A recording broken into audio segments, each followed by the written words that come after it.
Which brings us rather neatly to this wine here. Yeah. This is our flag. This is the business card of Montresor, probably the most iconic wine that we have in the portfolio. It's a long, long story.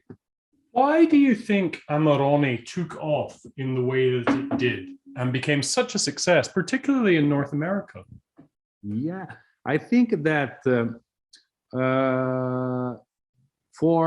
and we was lucky for that, because I think that the people is looking here by here, drink wine with less sugar possible, for healthy reason, for many, many different types of reasons. Amarone is a wine that gives you the really smooth sensation, a sweetness sensation, but sensation that not came from sugar. The residual sugar of Amarone, it's really low. The sensation of sweetness, it's to be correct, we have to call fruitness.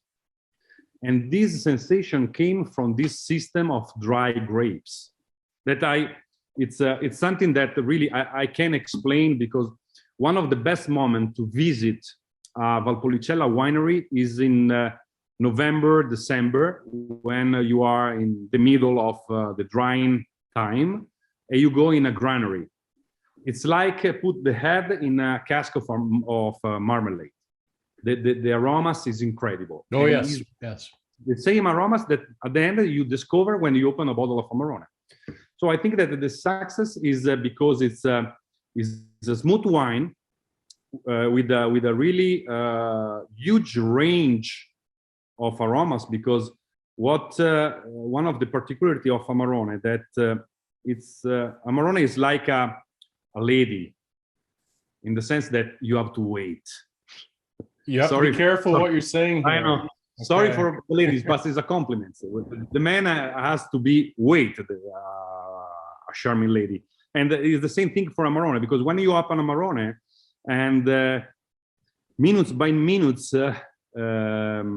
develop in the glass. At the beginning, you feel the typical aromas of Amarone. So the dry fruit, the strawberry, and the most sweet part of the aromas.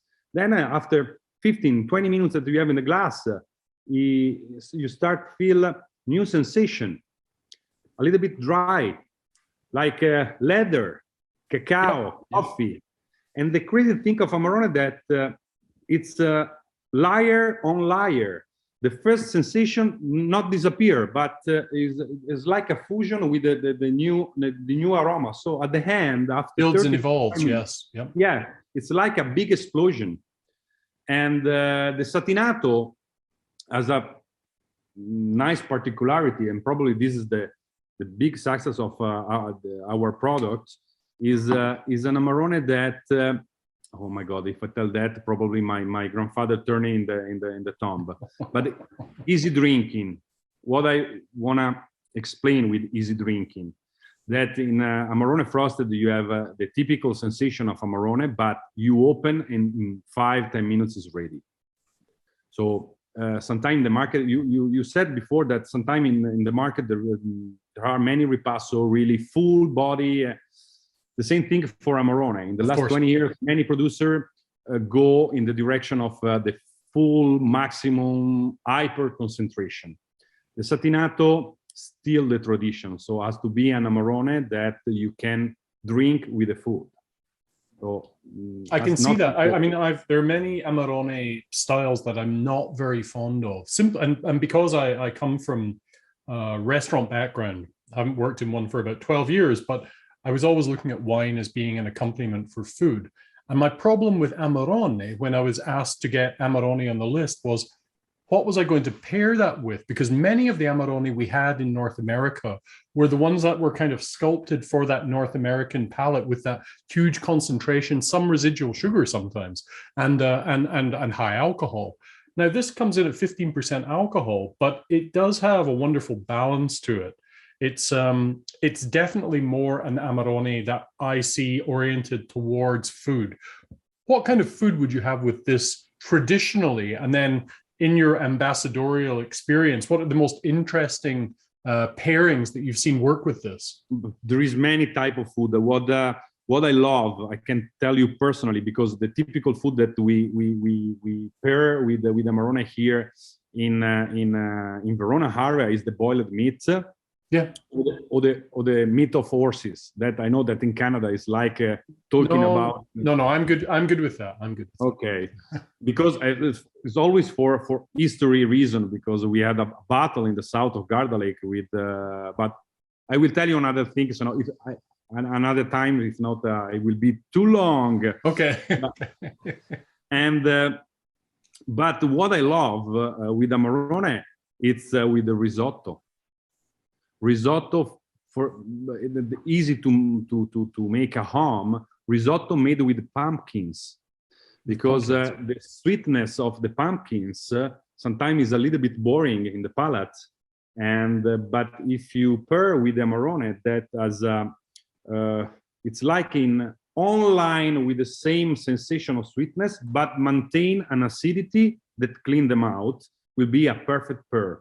Sometimes I suggest that during the cooking the risotto with pumpkins, pour some glass of Amarone inside, but I know that it's so difficult. you can enjoy for many different times, like roasted beef. I love when I was living in Quebec. I remember every Sunday we did a BBQ with friends, and always was 2-3 bottles of Amarone. Yeah, it's the pairing with a BB sauce or something like that. With it's oh my God, nostalgia. Now, in your time in the family and in the company, have you seen? You said that the wines are very traditional, but what changes have you seen in the way this Amarone has been made throughout that time with the company? Regarding our Amarone, what the big difference between the past and now is the alcohol. At the beginning, for the reason that the Veneto was a really cold region, the content of sugar was less. You can dry for 5-6 months, but you can 55 years ago, the average alcohol of Amarone was 13.5, 14. So to follow, because the big problem to make Amarone is balance the content of sugar and the alcohol. What's it mean? In the last years, the climate changed, is warmer. So we have a maturation before. We have a more concentration of sugar in the fruits, and we have to work in the field to obtain not too much sugar. Why? Because if we start the fermentation, we have I told you that the Amarone is a dry wine. I have a sensation of sweetness, but the content sugar, it's really low. It's less than 4.5, and in some of our vintages around 2.5. And you have to arrive with the right content of sugar in the fruit. If not, the risk is or you have too much sugar in the wine, or if you want to have less sugar, you have too much alcohol. So this is the challenge that we had in the last 20 years. So the big changement is that in terms of aromas, in terms of taste, I don't think that we have a big difference in the different in the last 80 years. We open, of course, Amarone Satinato. If you see, the vintage is relative fresh for an Amarone, but this is because what I said to you at the beginning is a gastronomic Amarone. Yes. That we can't age too much. If not, we will be too complex. Last year, for the 100th anniversary of frosted bottle, Satinato bottle, we go out with a Riserva. really few limited edition, 1,200 bottles, something like that, with the vintage 2011.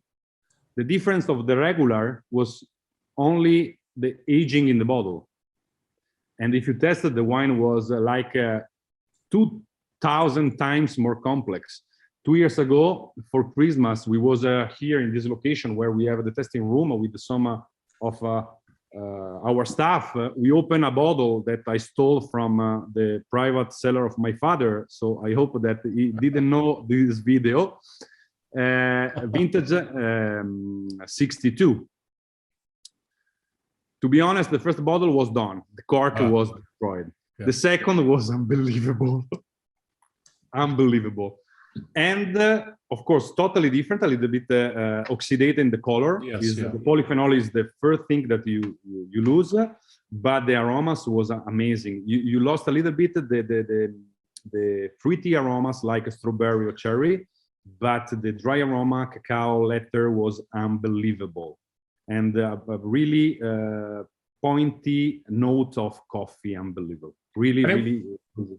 The wine wasn't too astringent and bitter. It was actually a little bit, yes. Yes, yeah. But it was a super easy drink. And testing the 62 with compared to the vintage that we have now, 2017, 2016, and 2018 when it will be released, we are in the same way.